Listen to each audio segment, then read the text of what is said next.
Everyone, आज 27 दिसंबर को हमारे देश में गुरु गोविंद सिंह जी की जयंती मनाई जाती है। गुरु गोविंद सिंह जी का जन्म 1666 में हुआ था। वो सिखों के 10वें गुरु थे। उन्होंने धर्म, शिक्षा और मानवता के लिए अपने जीवन को समर्पित कर दिया। मानवता और धर्म के लिए उनकी शिक्षाओं को स्मरण करने के लिए ये जयंती मनाई जाती है। आज भी गुरुद्वारों में उनकी झांकियाँ निकाली जाती हैं, उनकी कीर्तन किए जाते हैं और लंगर लगाए जाते हैं। जगह जगह गरीबों को दवाइयाँ, कपड़े और खाना मुफ्त में बांटा जाता है। उनकी शिक्षाओं को याद करते हुए, उनको स्मरण करते हुए यह जयंती मनाई जाती है। उनको छोटी उम्र में ही गुरु की पदवी मिल गई थी। जब 1675 में उनके पिता को शहादत मिली, औरंगजेब के द्वारा उन्हें मार दिया गया दिल्ली में, तब उन्हें 9 या 10 साल की उम्र में ही गुरु की पदवी संभालनी पड़ी थी। और वो धर्म, साहस और निडरता के साथ उस पदवी को संभाल रहे थे। उन्होंने अपने धर्म को कभी भी नीचे नहीं जाने दिया। वो अपनी हर शिक्षा के लिए जाने जाते हैं। किस तरह से उन्होंने मानवता की सेवा की, वो हर उस मानव के लिए लड़े जिसके अंदर ताकत नहीं थी, जो कमज़ोर था, लेकिन उन्होंने उसको शिक्षा दी कि कोई भी इंसान कमज़ोर नहीं है। उन्होंने हर मानवता के धर्म के लिए लड़ाई लड़ी।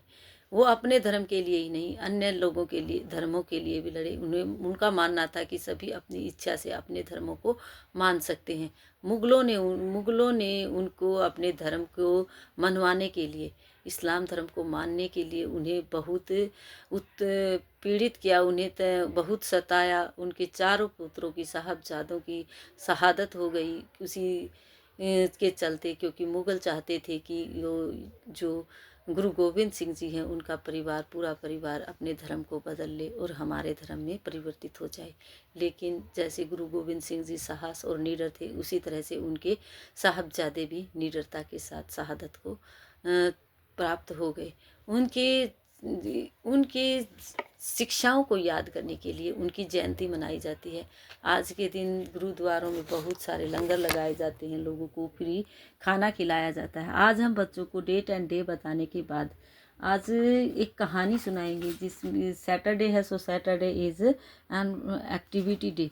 तो एक्टिविटी डे होता है सैटरडे को, तो सैटरडे में हम आज बच्चों को कहानी सुनाएंगे और कहानी के साथ साथ उसके क्वेश्चन आंसर भी बच्चों से करेंगे। कहानी में हम सुनाएंगे बच्चों को एक शेर और मच्छर की कहानी। शेर और मच्छर की कभी किसी को कम नहीं समझना चाहिए। इसके माध्यम से हम बताएंगे कि छोटा बड़ा कुछ नहीं होता। किसी को अगर छोटा है तो उसको कम नहीं समझना चाहिए, वो भी किस तरह से बड़े ताकतवर इंसान को मात दे सकता है। एक जंगल में एक शेर था।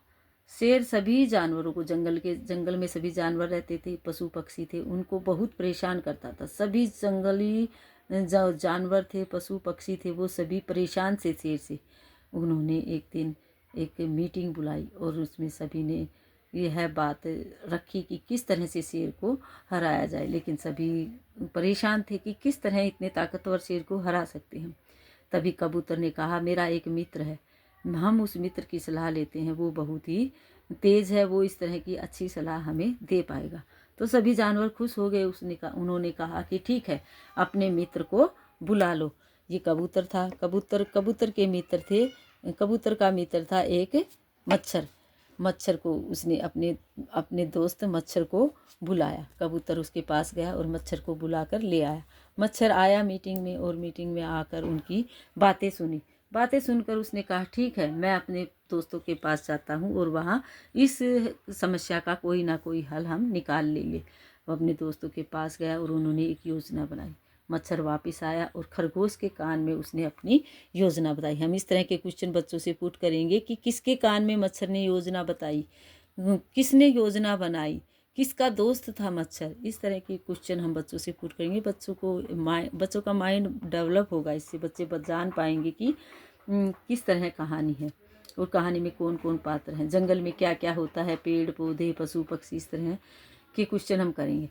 तो उसने कान में बताया और फिर खरगोश ने सभी पशु पक्षियों को बताया। सभी खुश हो गए। अगले दिन मच्छर आया और उसने शेर के पास जाकर कहा, महाराज आप सभी जानवरों को इतना परेशान क्यों करते हैं? शेर घमंडी था, उसने कहा क्यों, मैं ताकतवर हूँ, मेरे अंदर ताकत है, इसलिए मैं सभी को परेशान कर सकता हूँ। मच्छर ने कहा ऐसी बात नहीं है, ताकत शरीर से ही ताकतवर होना जरूरी नहीं है, दिमाग का ताकतवर भी होना जरूरी है, किसी को छोटा नहीं समझना चाहिए। शेर ने कहा तुम मुझे कैसे हरा सकते हो, मैं तो तुमसे बहुत अधिक ताकतवर हूँ, मैं तुम्हें इस तरह से मसल दूंगा।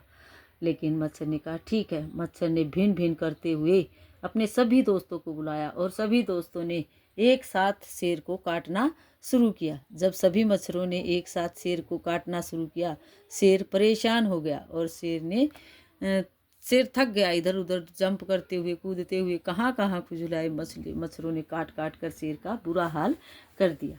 इस तरह शेर हार गया और शेर ने हार मान ली। शेर ने हाथ जोड़कर सभी पशु पक्षियों से प्रार्थना की कि मुझे छोड़ दो, मैं आज के बाद कभी किसी को परेशान नहीं करूँगा। इस कहानी से शिक्षा मिलती है बच्चों को कि बच्चों हमें किसी को कभी छोटा नहीं समझना चाहिए, क्योंकि कितने बड़े ताकतवर हाथी को भी छोटे छोटे मच्छरों ने हरा दिया था। इसलिए सभी को मान सम्मान देना चाहिए, किसी का अपमान नहीं करना चाहिए।